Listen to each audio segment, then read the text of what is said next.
اشفاق احمد صاحب اکثر کہا کرتے تھے کہ آدمی عورت سے محبت کرتا ہے جبکہ عورت اپنی اولاد سے محبت کرتی ہے۔ اس بات کی مکمل سمجھ مجھے اس رات آئی جب گزشتہ صدی کے آخری سال کی موسم بہار کی ایک رات تھی۔ میری شادی ہوئے تقریباً 2 سال ہو چکے تھے اور بڑا بیٹا قریب 1 برس کا ہو گیا تھا۔ اس رات کمرے میں 3 لوگ تھے، میں، میرا بیٹا اور اس کی والدہ۔ 3 میں سے 2 لوگوں کو بخار تھا، مجھے کوئی 104 درجے اور میرے بیٹے کو کوئی 101 درجے۔ اگرچہ میری طبیعت میرے بیٹے سے کہیں زیادہ خراب تھی، تاہم میں نے یہ محسوس کیا کہ جیسے کمرے میں صرف 2 ہی لوگ ہیں، میرا بیٹا اور اس کی والدہ۔ بری طرح نظر انداز کیے جانے والے احساس نے میرے خیالات کو زیر و زبر تو بہت کیا، لیکن ادراک کے گھوڑے دوڑانے پر یہی حقیقت کھلی کہ عورت نام ہے اس ہستی کا کہ جب اس کو ممتا دید کر دی جائے تو پھر اس کو اپنی اولاد کے سوا کچھ دکھائی نہیں دیتا، حتیٰ کہ اس کو اپنا شوہر بھی، اور خاص طور پر جب اس کی اولاد کسی مشکل میں ہو۔ اس نتیجے کے ساتھ ہی ایک نتیجہ یہ بھی نکالا، اور وہ یہ کہ میرے بیٹے کے درد کا درمان اس کی والدہ کی آغوش ہے، تو یقیناً میرا علاج میری ماں کی آغوش ہوگی۔ اس خیال کا آنا تھا کہ میں بستر سے اٹھا اور ماں جی کے کمرے کی طرف چل پڑا۔ رات کے 2 بج رہے تھے، پر جیسے ہی میں نے ان کے کمرے کا دروازہ کھولا تو وہ فوراً اٹھ کر بیٹھ گئیں، جیسے میرا ہی انتظار کر رہی ہوں۔ پھر کیا تھا، بالکل 1 سال کے بچے کی طرح آغوش میں لے لیا اور توجہ اور محبت کی اتنی ہیوی ڈوز سے میری آغوش تھراپی کی کہ میں صبح تک بالکل بھلا چنگا ہو گیا۔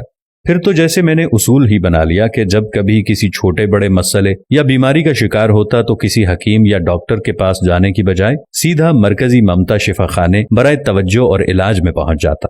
وہاں پہنچ کر مجھے کچھ بھی کہنے کی ضرورت نہ پڑتی، بس میری شکل دیکھ کر ہی مسئلے کی سنگینی کا اندازہ لگا لیا جاتا۔ میڈیکل ایمرجنسی ڈکلیئر کر دی جاتی، مجھے ماں جی کے ہی بستر پر لٹا دیا جاتا اور اسی کا ہی کمبل اوڑھا دیا جاتا۔ کسی کو یخنی کا حکم ہوتا تو کسی کو دودھ لانے کا۔ الغرض توجہ اور محبت کی اس ہیوی ڈوز سے میری آغوش تھراپی ہوتی اور میں بیماری کی نوعیت کے حساب سے ہی کبھی چند گھنٹوں اور کبھی چند منٹوں میں ہی روبہ صحت ہو کر ڈسچارج کر دیا جاتا۔ یہ سلسلہ تقریباً 3 ماہ قبل تک جاری رہا۔ وہ وسط نومبر کی ایک شام تھی جب میں فیکٹری سے گھر کے لیے روانہ ہونے لگا۔ مجھے لگا کہ مکمل طور پر صحت مند نہیں ہوں، تبھی میں نے آغوش تھراپی کروانے کا فیصلہ کیا اور گھر جانے کی بجائے ماں جی کی خدمت میں حاضر ہو گیا۔ لیکن وہاں پہنچنے پر اور ہی منظر دیکھنے کو ملا۔ ماں جی کی اپنی حالت کافی خراب تھی، پچھلے کئی روز سے پھیپھڑوں کے عارضے کی وجہ سے بخار اور درد کا دور چل رہا تھا۔ میں خود کو بھول کر ان کی تیمارداری پر لگ گیا، مختلف ادویات دیں، خوراک کے مختلف ٹوٹکے آزمائے۔ مختصر یہ کہ کوئی 2 گھنٹے کی آؤ بھگت کے بعد ان کی طبیعت سنبھل گئی اور وہ سو گئیں۔ میں اٹھ کر گھر چلا گیا۔ ابھی گھر پہنچے آدھا گھنٹہ ہی بمشکل گزرا ہوگا کہ فون کی گھنٹی بجی۔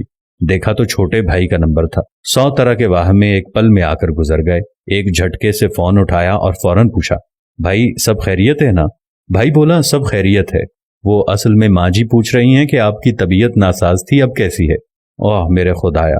اس روز میرے ذہن میں ماں کی تعریف مکمل ہو گئی تھی۔ ماں وہ ہستی ہے جو اولاد کو تکلیف میں دیکھ کر اپنا دکھ اپنے آپ بھول جاتی ہے۔ یا اللہ، ہماری ماں کو صحت و تندرستی والی زندگی عطا فرما۔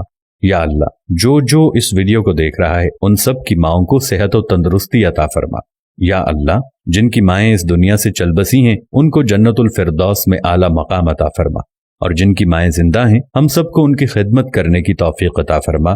آمین ثم آمین۔